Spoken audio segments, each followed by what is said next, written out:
Joining us right now is Kellyanne Conway, special counselor to President Donald Trump. She's on the North Lawn, where I'm sure that vacuum cleaner is going to go by in a little while. He's here. Make a lot of noise. I can hear it in the distance. He's polishing the pebbles.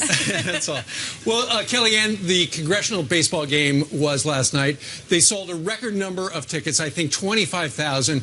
It was so inspiring at the very beginning when everybody was together and everybody went out to second base where Steve Scalise plays. Of course, he's still in the hospital in critical condition. What's your reaction to what happened last night? I was there at the game last night at the beginning, and there was a feeling of unity and healing, and I think that was brought about by our leader, President Donald Trump. He's being a healer-in-chief. He's been just remarkably wonderful to the entire country, calling for unity, praying for those who have been injured, for their full recovery. And I think in the shadow of that, you have people reverting to their hateful rhetoric already again. Just yesterday, I think the unity lasted a hot minute for some leaders. We will continue to disagree on policy and on issues, but I really would ask people to think about the hateful rhetoric. This man, the shooter the other day, didn't hate baseball.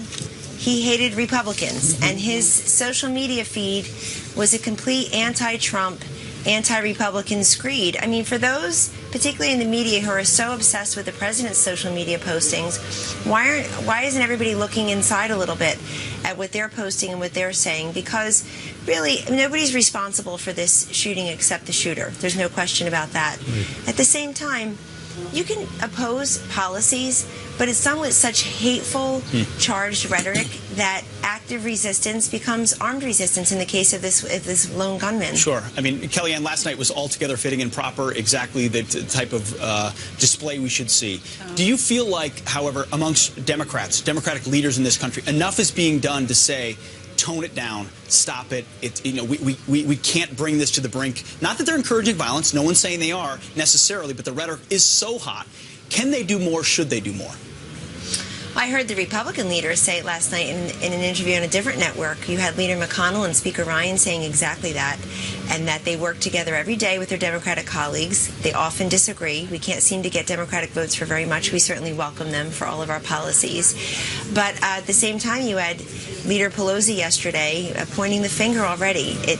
2 days ago, she said she, quote, she hopes for the success of Donald Trump's presidency, and yesterday she was pointing fingers again. So I do think some people are unloading their shame and their guilt in a call for toning down the toxicity and the rhetoric. But I did a really clever thing. I went back and looked at exactly what was being discussed on all the TV shows except yours at 7:09 a.m.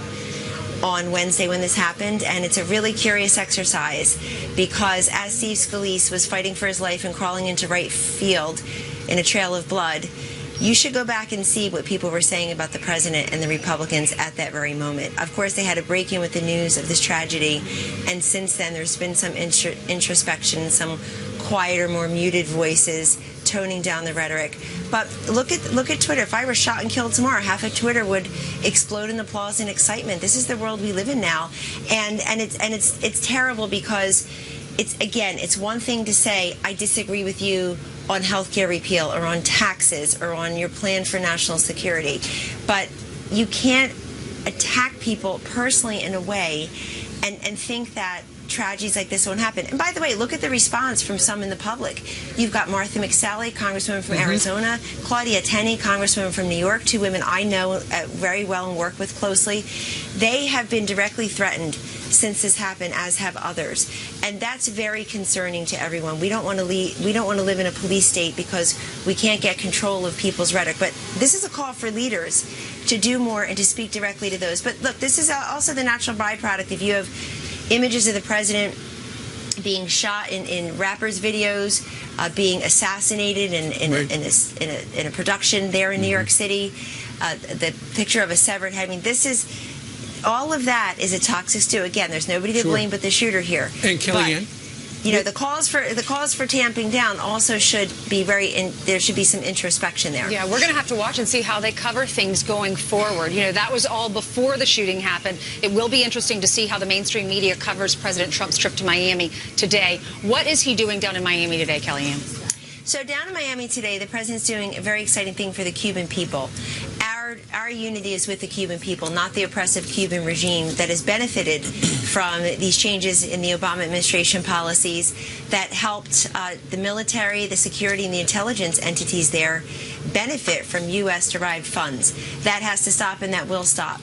The president also, as he's done with every single deal that he has rescinded or questioned or taken us out of, he is welcoming the Cuban regime to be better to its people, to meet basic requirements of a free and fair society that treats its people well and gives them basic freedoms and human rights, and welcoming them to the table to get a better deal. But this, of course, to cut off that money supply is important. What happened really benefited the Cuban regime, did not benefit the Cuban people. Sure. Kellyanne, President Trump was able to do something that President Obama could not do, and that was get the North Koreans to release Otto Warmbier. Here he is, shortly after he was arrested for apparently taking a poster or something like that from his hotel. Trying to take one down, but didn't do it. Yeah, his father had a press conference yesterday wearing exactly the same jacket that his son wore in the images we just saw. And he does give the president credit for doing that, because during the Obama administration, they didn't really do much to help that family. Well, we're just so thrilled here at the White House to know that Otto is home with his family in Ohio, and we wish him all the best, a full recovery and a full life. And we're very happy that his father has gone public with his son's story to the extent that he feels comfortable without divulging family matters. And you're right, our State Department and this president worked very hard for this American's release from the oppressive North Korea. And I noticed yesterday when Nancy Pelosi was asked, did she think the Obama administration had done enough to get Otto's release, she dodged that question. She had an awful lot to say about other people's rhetoric. She had zero to say about whether the Obama administration had done enough. But we know that the Trump administration and our State Department, through Secretary Tillerson, did plenty in very short order. We've been here for less than 5 months. We're just so happy that this young man is home. Yeah, absolutely. We wish it were better circumstances, given the fact that he currently is essentially in a vegetative state. It's heartbreaking. Absolutely. Kellyanne, Yes, thank you for joining us. Thank you, Kellyanne. Pray for him, definitely. Thank you.